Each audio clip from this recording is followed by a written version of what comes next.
Не будет обижаться на мемы и карикатуры, или как Садыр Джапаров журналистов с праздником поздравил. Еще один кандидат в президенты Нурлан Мотуев, демонтаж забора Белого дома, продолжение опросов в социальных сетях от новоиспеченных политиков, а еще Новый год без новых декораций и салюта. Все самые актуальные новости Кернета в этом выпуске.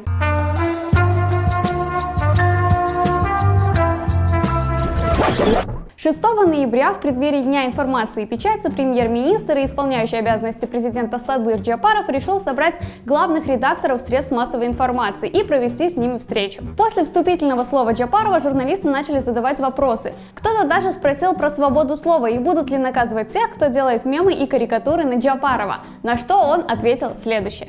Ой, нет, пожалуйста, шутите, рисуйте на меня карикатуры, делайте мемы, я сам люблю посмеяться, за это ничего не будет, ГКНБ вызывать не будет, я всегда за свободу слова, и свобода слова всегда будет поддерживаться, если будет подаваться правильная информация. Напомню, что за последний год практика вызывания в ГКНБ за мемы и смешные посты резко участилась. Одного только дизайнера Никиту Тарасенко вызывали в вышеупомянутое учреждение 2 раза. Первый раз за мемы, посвященные Суранбаю Джейнбекову, который в одиночестве гуляет по пляжу Иссыкуля. Второй раз опять же за мемы, посвященные экс-президенту, но уже про Ошскую ОПГ.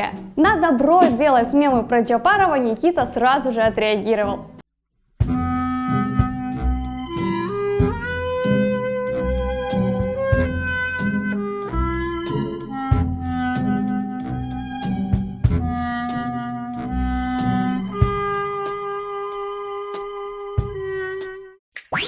Сегодня Садыр Джапаров поздравлял журналистов в резиденции, подняли вопрос о свободе слова, мемасах и критике. Короче, разрешил он мне мемы про себя пилить. Зря, Садыр Байке, зря.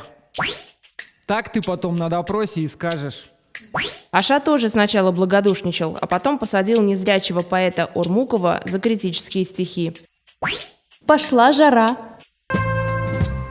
Помните, в прошлый раз мы с вами обсуждали кандидатов в президенты Кыргызской республики? Так вот, еще один тип появился. Никто иной, как Нурлан Мотуев, угольный король, танцор, певец. Я подожду еще чуть-чуть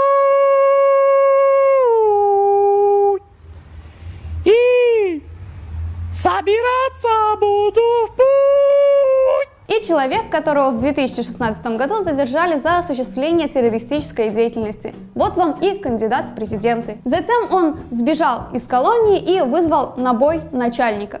Я могу вот так, вау, вот так, вау, вот так, вау, вот так могу, вот так, вау, вот так, вау, вот так, вау, вот так могу. Но вы же понимаете, что реакция пользователей социальных сетей не заставила себя долго ждать. С нетерпением жду дебаты Арстана Алай Мотуев.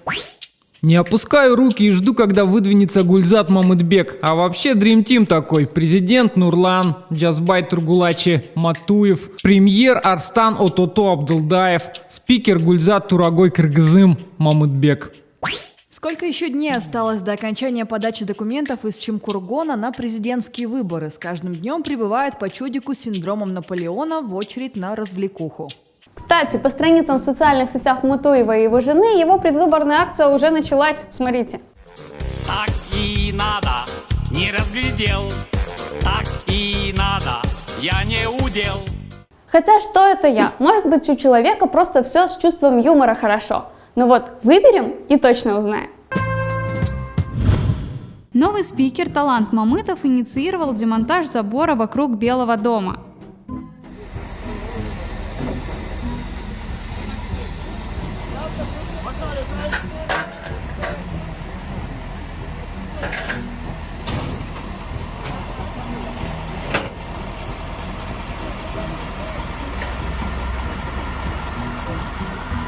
Эта идея приходила в голову уже нескольким политикам еще с 2012 года, но когда всем известные лица уже пробовали перелазить через забор Белого дома. Провозгласивший себя мэром на день Жошбек Куяналиев тоже решил подписать указ о сносе забора, но тогда как-то не вышло. Думаю, можно устроить аукцион, а вырученные деньги на погашение долга. Может, этот забор пустят на ограждение школы или садика в городе? Хоть какая-то польза от правительства будет. Мне дайте решетки огород отгородить. Ага, потом будем захватывать ваш огород. Мы такие. Пользователей социальных сетей больше всего волнует вопрос, куда денут забор после его сноса. На это ответил мэр Балбак Тулабаев. Забор или в наших складах, где-нибудь куда-нибудь поставим, не беспокойтесь, потом решим, что. Я выполняю указания я убираю, остальное как они будут, может открытая дверь будет, не знаю, как они будут обезопасить себя, а это их лично. Помните, вице-премьер по социальному блоку Эльвира Сурабалдиева делала опросы в Твиттере о том, стоит ли школьникам возвращаться на офлайн обучение. Теперь за ней повторила челлендж Айджан Чиныбаева, вице-мэр. Только теперь она спросила у школьников и в Фейсбуке: дорогие дети, стоит ли вас в школу возвращать? Такой метод опросов осудили в социальных сетях. Не удержалась и прокомментировала даже бывшая советница мэра Гуля Алмамбетова. Вы серьезно спрашиваете у детей?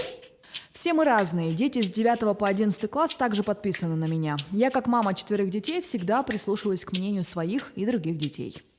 В вопросах здравоохранения, обеспечения безопасности жизни детей все же стоит в первую очередь ориентироваться на профессиональные маркеры и здравый смысл. Но это мое скромное личное мнение. Я, конечно, не вице-мэр. Вице-мэр Бишкека Айджан Чиныбаева на Фейсбуке, а вице-премьер-министр Эльвира Сурабалдиева в Твиттере проводят опросы. Ребята, вы это серьезно? Вы еще к гадалке сходите, к Свете той самой Тойгонбаевой. Хватит, возьмите уже на себя ответственность и примите решение, какое бы оно ни было. Честно, что-то детским садом ромашка начинает попахивать. Нет опыта, нет проблем. Может и министр экономики обратиться к детям? Дети, что делать? Кто-то из вас в комментариях написал, что люди скажут, только критикуют и никого из политиков не хвалят. По вашим просьбам, в новогоднюю ночь в Бишкеке не будет салюта. Ну, правда, и декораций новых не будет, но главное, салюта не будет. Дело в том, что экоактивисты давным-давно бьют тревогу, потому что салюты выбрасывают вредные вещества в воздух и засоряют его еще больше. А мы на минуточку снова заняли первое место по версии приложения Air Visual, как страна с самым грязным воздухом в мире. Кроме того, фейерверки пагубно влияют на птиц и животных и даже приводят к их летальным исходам. Поэтому хвалю. Молодец мэрия и Балбак Тулабаев. И я понимаю, что это решение пришло не по экосознательности, а только потому, что в бюджете денег нет после революции. Но решение-то пришло. И у меня на этом все. Следите за новостями, берегите свое здоровье. Всем пока!